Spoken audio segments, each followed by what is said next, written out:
नमस्कार। आकाशवाणी जयपुर अजमेर से प्रस्तुत हैं प्रादेशिक समाचार।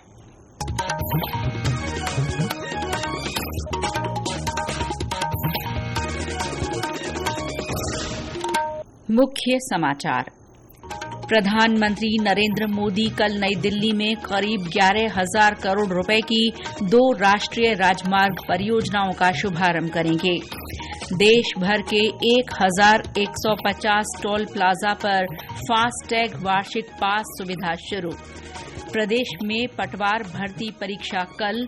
राजस्थान कर्मचारी चयन बोर्ड ने नकल रोकने के पुख्ता इंतजाम किए। श्री कृष्ण जन्माष्टमी पर राज्य में श्रद्धा और भक्ति का माहौल। और प्रदेश में अगले 3-4 दिन बारिश का दौर जारी रहने की संभावना। समाचारों के साथ मैं शीला चावला। और अब समाचार विस्तार से। प्रधानमंत्री नरेंद्र मोदी कल नई दिल्ली में लगभग 11,000 करोड़ रुपए की 2 बड़ी राष्ट्रीय राजमार्ग परियोजनाओं का शुभारंभ करेंगे। इन परियोजनाओं में द्वारका एक्सप्रेस वे के दिल्ली खंड और शहरी विस्तार सड़क का दूसरा भाग शामिल है। प्रधानमंत्री कार्यालय ने एक बयान में कहा कि ये परियोजनाएं यातायात सुगमता के लिए विकसित की गई हैं। इससे राजधानी और आसपास के क्षेत्रों को ट्रैफिक जाम से छुटकारा मिल सकेगा। इस अवसर पर प्रधानमंत्री एक जनसभा को भी संबोधित करेंगे।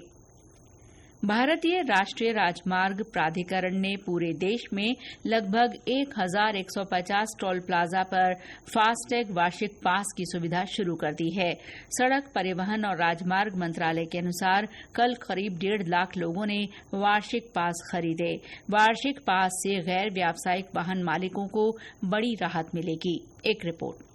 वार्षिक पास से सुगम यात्रा सुनिश्चित करने के लिए हर टोल प्लाजा पर प्राधिकरण के अधिकारी और नोडल अधिकारी नियुक्त किए गए हैं। फास्टैग को बार बार रिचार्ज करने की जरूरत खत्म करने के लिए ये सुविधा शुरू की गई है। ये एकमुश्त 3,000 रुपए की खरीद के साथ शुरू किया गया है। इस पास की वैधता 1 साल या 200 बार टोल प्लाजा से गुजरने तक रहेगी। फास्टैग वार्षिक पास सभी गैर व्यावसायिक वाहनों के लिए लागू है। समाचार कक्ष से सालेहा गाजी। पूर्व प्रधानमंत्री अटल बिहारी वाजपेयी की पुण्यतिथि पर समूचा राष्ट्र उन्हें श्रद्धांजलि अर्पित कर रहा है। राष्ट्रपति द्रौपदी मुर्मू, प्रधानमंत्री नरेंद्र मोदी, लोकसभा अध्यक्ष ओम बिरला ने नई दिल्ली स्थित श्री वाजपेयी की समाधि सदैव अटल पर श्रद्धासुमन अर्पित किए। मुख्यमंत्री भजनलाल शर्मा ने अपने निवास पर श्री वाजपेयी को पुष्प अर्पित कर श्रद्धांजलि दी। श्री शर्मा ने उन्हें दूरदर्शी नेता और ओजस्वी वक्ता बताया। उन्होंने कहा कि राजनीति में शुचिता और उच्च आदर्शों के प्रतीक श्री वाजपेयी को हमेशा याद किया जाएगा। राष्ट्रपति द्रौपदी मुर्मू ने आज राष्ट्रपति भवन परिसर में प्लूमेरिया गार्डन, बनियन ग्रोव और बबलिंग ब्रुक का उद्घाटन किया। सोशल मीडिया पोस्ट में राष्ट्रपति ने कहा कि ये अब अमृत उद्यान का हिस्सा है। प्लूमेरिया गार्डन में घास के टीले हैं, जबकि बनियन ग्रोव में रिफ्लेक्सोलॉजी पथ, पंचतत्व ट्रेल्स प्रदर्शित हैं। बबलिंग ब्रुक में झरने और सीढ़ीनुमा पत्थर दर्शाए गए हैं। अमृत उद्यान अगले महीने की 14 तारीख तक जनता के लिए खुला रहेगा। विधानसभा अध्यक्ष वासुदेव देवनानी से आज उत्तर प्रदेश विधानसभा अध्यक्ष सतीश महाना ने जयपुर में मुलाकात की। विधानसभा परिसर में हुई इस भेंट में दोनों के बीच विधायी कार्यप्रणाली, चुनौतियों, नवाचारों और लोकतांत्रिक परंपराओं पर चर्चा हुई। इस दौरान श्री देवनानी ने उन्हें राजस्थान विधानसभा की ऑनलाइन पेपरलेस प्रक्रिया के बारे में बताया। श्री महाना ने राजस्थान विधानसभा के नवाचारों और भवन की अनूठी स्थापत्य कला की सराहना की। ऑपरेशन सिंदूर में अदम्य साहस और वीरता का परिचय देने वाले वायुसेना के ग्रुप कैप्टन अनिमेष पाटनी को केंद्र सरकार की ओर से वीर चक्र से सम्मानित किया जाएगा। ये सम्मान राष्ट्रपति द्रौपदी मुर्मू द्वारा राष्ट्रपति भवन में आयोजित समारोह में प्रदान किया जाएगा। वायुसेना के 9 अधिकारियों को वीर चक्र से नवाजा जाएगा। कैप्टन पाटनी मूल रूप से 12 जिले के कुंजेड़ गांव के निवासी हैं। इस खबर से पूरे जिले में हर्ष और गौरव का माहौल है।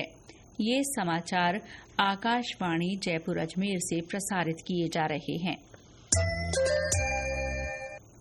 प्रादेशिक समाचार बुलेटिन आप हमारे x handle @AIRnews_Jaipur, YouTube channel Rajasthan AIR news और फेसबुक AIR न्यूज राजस्थान पर भी सुन सकते हैं।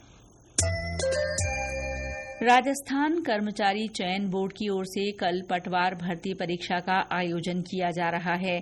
3,705 पदों के लिए ये परीक्षा 2 पारियों में ली जाएगी। बोर्ड अध्यक्ष आलोक राज ने बताया कि इसके लिए 6.25 लाख से अधिक अभ्यर्थियों ने आवेदन किया है। उन्होंने बताया कि परीक्षा के दौरान नकल रोकने के लिए CCTV कैमरे से अभ्यर्थियों पर निगरानी रखी जाएगी। वहीं परीक्षा केंद्र में प्रवेश के दौरान अभ्यर्थी की फेस स्कैनिंग और बायोमेट्रिक उपस्थिति दर्ज होगी। उदयपुर के कोटड़ा क्षेत्र के पाथरपाड़ी गांव स्थित PM श्री राजकीय उच्च प्राथमिक विद्यालय में हुए हादसे की उच्च स्तरीय जांच की जा रही है। कार्यवाहक सहायक अभियंता और संविदा पर काम कर रहे सिविल कंसल्टेंट को तत्काल प्रभाव से निलंबित कर दिया गया है। इसके साथ ही शिक्षा विभाग की ओर से संवेदक फर्म के खिलाफ FIR दर्ज कराने के निर्देश दिए गए हैं। घटना निर्माणाधीन विद्यालय का छज्जा गिरने से हुई, जिसमें भवन के पास से गुजर रही एक बालिका की मृत्यु हो गई और एक अन्य बालिका घायल हो गई। श्री कृष्ण जन्माष्टमी का पर्व प्रदेश भर में श्रद्धा और भक्ति के साथ मनाया जा रहा है। इस अवसर पर मंदिरों में विशेष श्रृंगार किया गया है और धार्मिक आयोजन हो रहे हैं। झांकी, रासलीला, दही हांडी और नृत्य संगीत तथा भजन संध्याओं से माहौल भक्तिमय बना हुआ है। जयपुर के श्री गोविंद देव जी मंदिर में भगवान श्री कृष्ण के जयकारों और कीर्तन के साथ जन्मोत्सव मनाया जा रहा है। सीकर में खाटू श्याम जी, करौली के मदन मोहन, उदयपुर के जगदीश मंदिर और अलवर के रंगजी मंदिर में भी श्रद्धालुओं की खासी भीड़ है। चित्तौड़गढ़ के श्री सांवलिया सेठ कृष्ण धाम को फूलों और रंग बिरंगी रोशनी से आकर्षक रूप से सजाया गया है। हमारे संवाददाता ने बताया कि प्रदेश के साथ ही अन्य राज्यों से भी बड़ी संख्या में श्रद्धालु दर्शन के लिए पहुंच रहे हैं। मेवाड़ के प्रसिद्ध धाम श्री सांवलिया जी में जन्माष्टमी पर्व श्रद्धा और उत्साह के साथ मनाया जा रहा है। मंदिर में आज सुबह से ही श्रद्धालुओं का तांता लगा हुआ है। श्रद्धालुओं की सुविधा के व्यापक इंतजाम किए गए हैं। वहीं कानून व्यवस्था के लिए भारी मात्रा में पुलिस बल तैनात किया गया है। मंदिर परिसर को विविध रंगों के फूलों से सजाया गया है। जन्माष्टमी के मौके पर आज मंदिर के पट रात 10:30 बजे बंद किए जाएंगे और मध्य रात्रि 12 बजे पट खोले जाकर महाआरती की जाएगी। श्री सांवलिया जी को माखन मिश्री पंजीरी का भोग धराकर श्रद्धालुओं में वितरित किया जाएगा। अजय सिंह, आकाशवाणी समाचार, चित्तौड़गढ़। बालोतरा और सिरोही के पिंडवाड़ा तथा रोहिड़ा सहित विभिन्न स्थानों पर जन्माष्टमी पर्व के मौके पर महिलाओं ने परंपरागत रूप से तालाब पूजन किया। चूरू के प्राचीन कृष्ण मंदिर में मेले का आयोजन किया गया है। वहीं नाथद्वारा के श्रीनाथ जी मंदिर में धूमधाम से जन्माष्टमी उत्सव मनाया जा रहा है। इस अवसर पर शोभा यात्रा भी निकाली जा रही है। रात 12 बजे श्री कृष्ण प्राकट्य उत्सव हर्षोल्लास से मनाया जाएगा। और अब मौसम। प्रदेश भर में अगले 3-4 दिन बारिश का दौर जारी रहने की संभावना है। मौसम विभाग ने आज 24 जिलों में बरसात का येलो अलर्ट बताया है। वहीं 18 अगस्त को उदयपुर और सिरोही के कुछ हिस्सों में मध्यम तो कहीं कहीं भारी बारिश के आसार हैं। राजधानी जयपुर, सिरोही और पाली में दोपहर बाद हल्की बारिश का दौर चला। बाड़मेर से हमारे संवाददाता ने बताया कि अच्छी बारिश से लोगों को गर्मी से निजात मिली। कल यहां अधिकतम तापमान 40 डिग्री सेल्सियस के ऊपर दर्ज हुआ था।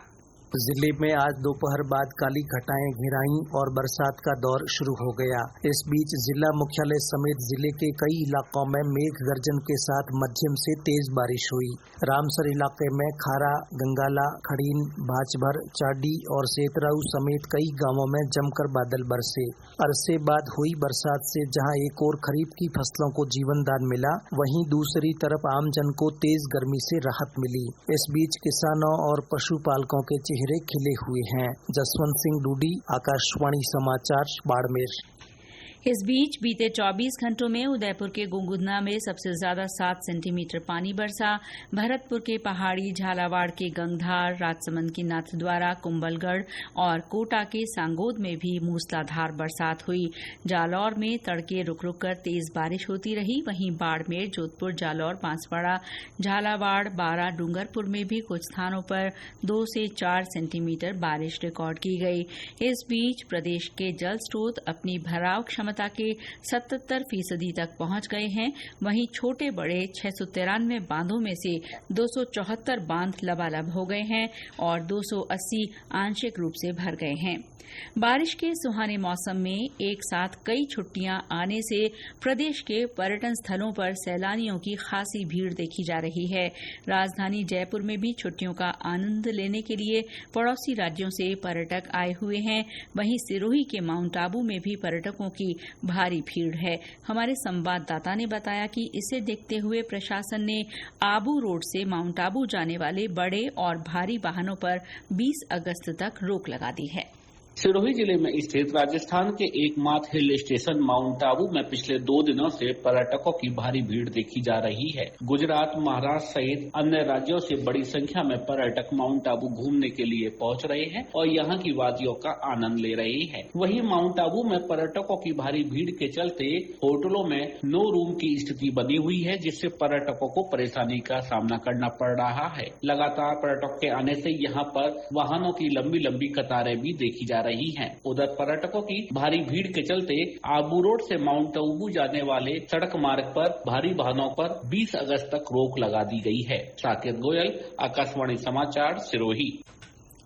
राज्यपाल हरिभाऊ बागड़े आज 2 दिन के दौरे पर सलूम्बर पहुंचे। उन्होंने बरोड़ा के आवासीय विद्यालय में आयोजित सांस्कृतिक कार्यक्रम में हिस्सा लिया। उन्होंने स्कूली बच्चों के साथ संवाद भी किया।